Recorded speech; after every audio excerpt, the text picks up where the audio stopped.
Seorang jurnalis pendukung LGBT, kaum yang dikutuk pada zaman Nabi Lut, dinyatakan meninggal dengan tragis.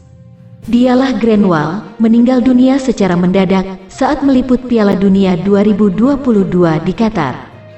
Diketahui Grenwall sempat kolaps di tengah Piala Dunia Qatar 2022. Ia sedang meliput pertandingan perempat final antara Argentina versus Belanda pada Jumat malam, tanggal 9 Desember tahun 2022, atau Sabtu dini hari. Ia tiba-tiba ambruk ketika babak perpanjangan waktu hampir berakhir.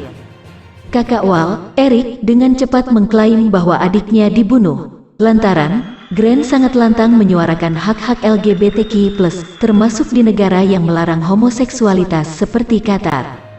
"Hai, aku Eric, adik Grenwall. Aku gay. Akulah alasan ia memakai kaos bergambar pelangi di Piala Dunia," kata Eric dalam video yang diunggah ke Instagram. Sambil terbata-bata menahan tangis, "Kakakku sehat," ia bilang.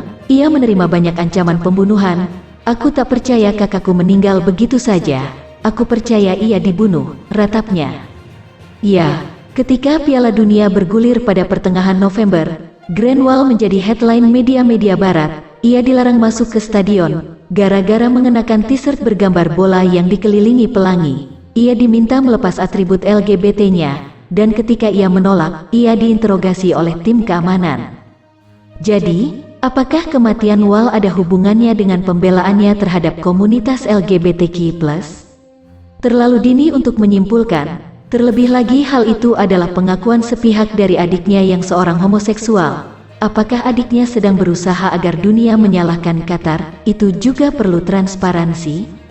Yang jelas, seminggu sebelumnya, Grenwall mengaku tidak enak badan. Setelah memeriksakan diri ke rumah sakit di Qatar, ia divonis memiliki gejala bronkitis. Ia membaik setelah diberi pengobatan ringan. Grenwall lahir di Mission, Kansas, tanggal 2 Desember tahun 1973. Tumbuh besar sebagai fans tim sepak bola lokal Kansas City Comets. Ia meraih gelar sarjana politik dari kampus elit Princeton University.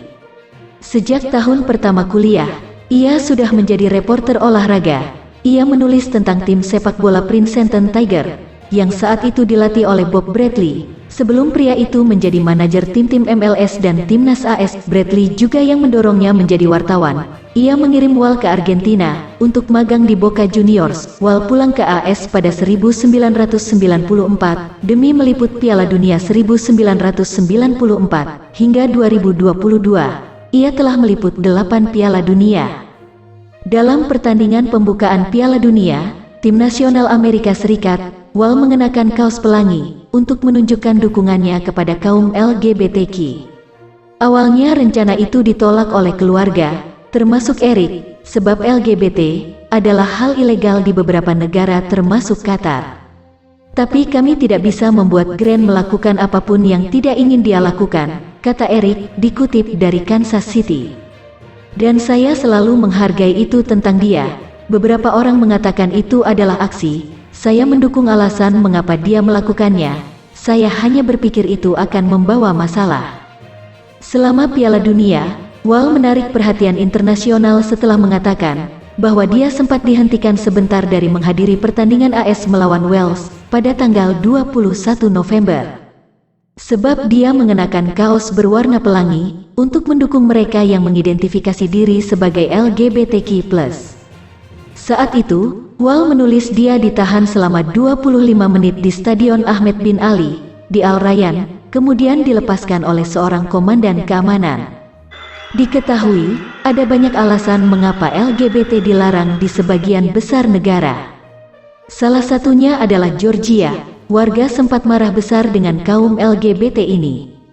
Ada banyak penyakit seksual di zaman sekarang ini, yang merupakan bagian dari dampak kesehatan terhadap perilaku kaum ini, yang cenderung mempraktekkan gaya bercinta yang aneh dan tidak pantas.